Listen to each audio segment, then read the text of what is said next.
Ya, shalom teman-teman. Kali ini saya ingin membagikan satu hal, yaitu tentang teachable spirit atau roh yang mudah diajar. Nah, saudara sekalian, kadang dalam hidup ini kita ini kepenginnya itu pakai cara kita sendiri. Tidak banyak orang dalam hidup kita ini, termasuk saya, yang mudah untuk diajar. Kita cenderungnya kalau ingin melakukan sesuatu itu berdasar pengertian kita sendiri. Dulu seperti ini. Jadi ciri-ciri orang yang tidak punya roh yang ingin diajar adalah, yang pertama, dia sudah punya konsep dalam cara berpikirnya sendiri. Jadi kalau untuk sesuatu hal yang baru, mendapatkan satu hal yang baru yang diajar oleh orang lain, atau juga ada pengajaran yang lain misalnya, dia merasa bahwa dirinya paling benar. Yang kedua, selain dia punya konsep sendiri, orang yang tidak punya the teachable spirit adalah dia ini merasa bahwa pengalamannya masa lalu merupakan hal yang paling benar. Kalau dulu Tuhan bekerjanya seperti ini, maka sekarang Tuhannya juga cara metode bekerjanya seperti ini. Dia merasa bahwa metode yang sekian puluh tahun yang lalu yang Tuhan kerjakan dalam hidupnya itu sama dengan era sekarang harusnya. Itu kadang orang-orang yang tidak punya teachable spirit atau roh yang diajar. Dan ciri yang ketiga adalah kesombongan.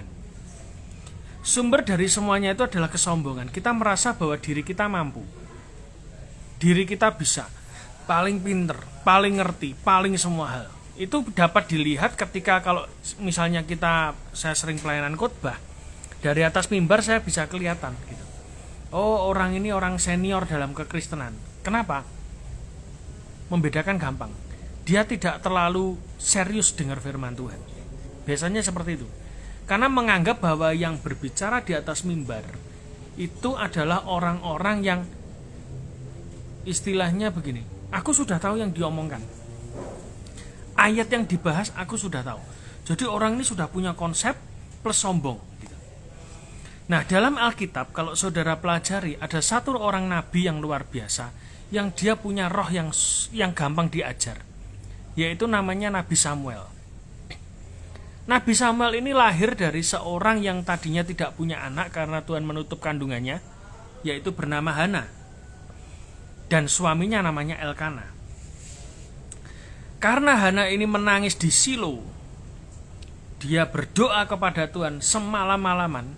Bahkan Imam Eli adalah gambaran orang yang tanda kutip tidak rohani. Karena Alkitab mengatakan bagaimana meninggalnya Imam Eli disebut dengan jelas karena dia gemuk dan sudah tua, gitu ya. Gemuknya itu disebut artinya apa?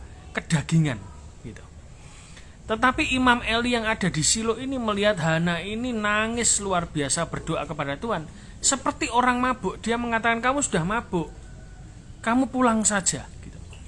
Jadi ada orang tertentu yang kadang Tuhan taruh di atas kita, yang mereka itu tidak peka dengan Roh Kudus.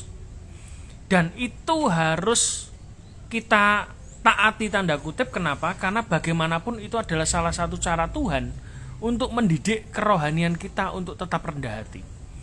Kita bisa saja menghormati orang yang di atas kita, yang lebih kaya dari kita, lebih diurapi dari kita, punya gereja lebih besar dari kita, punya karunia lebih banyak dari kita. Kita gampang menghormati orang yang di atas kita.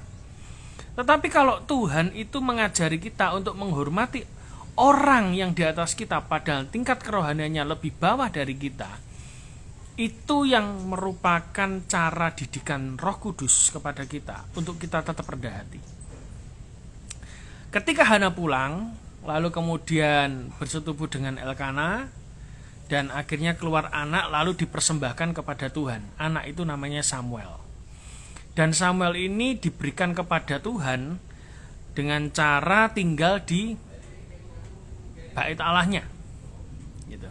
Tempat di mana tabut itu ada, tempat di mana Imam Eli tinggal. Jadi dia ini seperti kayak anak itu yang dipelihara oleh Imam Eli, gitu. Dibawa oleh Imam Eli, dididik di sana. Kalau sekarang kita kenal istilah pondok pesantren atau madrasah atau midras kalau di orang Israel, itu adalah cara didikan 24 jam. Jadi anak itu tinggal serumah, dididik dalam hal pendidikan, agama, dan lain sebagainya.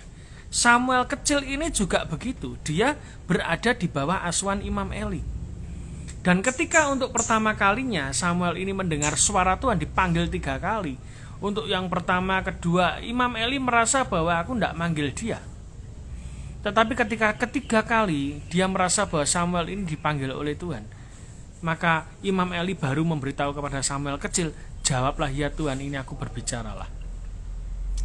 Dan di bawah asuhan Imam Eli inilah Samuel ini bertumbuh gitu.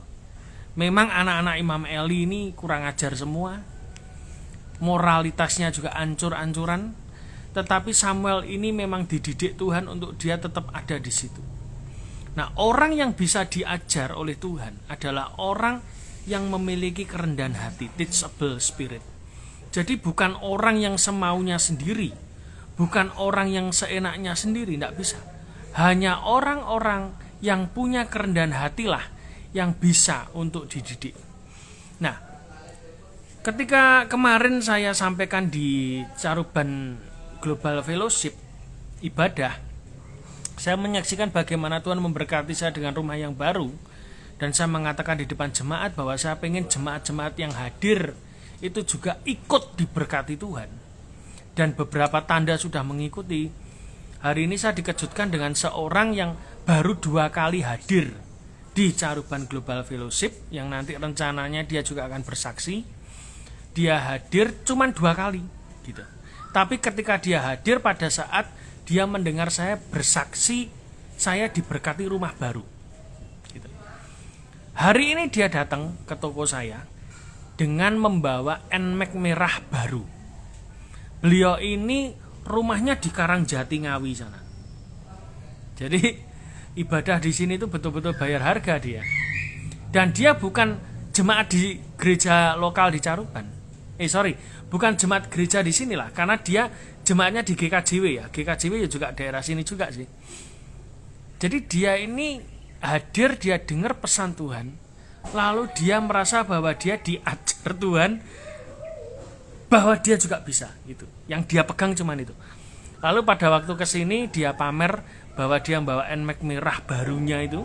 Dia mengatakan bahwa emangnya yang punya silo saja yang bisa, karena di tempat kita tulisannya The Silo of Indonesia. Jadi tempat ini merupakan, kafe ini merupakan silonya Indonesia, tempat keputusan Allah dilahirkan di sini. Dan saya senang sekali karena dia juga mengalami mujizat seperti itu. Dan itu yang saya harapkan. Memang saya berharap setiap orang yang bergabung ibadah setiap hari Selasa di tempat ini, di Caruban Global Fellowship, bukan saya tok yang diberkati Tuhan, tapi yang hadir diberkati, tidak ada yang miskin lagi. Dan itu yang saya minta sama Tuhan. Dan terjadi beberapa kesaksian-kesaksian, nanti muncul lagi orang diberkati pekerjaannya, orang diberkati tokonya, orang diberkati di pasar, orang diberkati di pekerjaan apapun yang dikerjakannya kelihatannya tidak mungkin, ternyata Tuhan kasih. Dan bapak ini adalah salah satunya. Rumahnya di Ngawi, ikut ibadah tiap Selasa di sini, dia diberkati 2 kali ibadah tok, dapat NMAX baru. Loh, ya toh, merah, wah ngencreng sekali tadi dia pamer begitu. Tapi saya pengen bahwa setiap kita juga ngalami yang seperti ini. Tidak cuma 1 orang, tapi semua harus ngalami yang sama. Kenapa? Karena saya yakin orang yang punya teachable spirit, yang dididik hatinya oleh Tuhan, itu yang bisa. Jangan cuma jadi penonton gitu. Engkau bisa diberkati. Tadi saya sampaikan firman Obed Edom itu, tabut Tuhan ada dalam rumahnya 3 bulan, dia diberkati. Ini baru 2 minggu, 3 minggu ya, 3 minggu, karena ibadah kita seling-seling begitu. 3 minggu ikut ibadah, NMAX baru.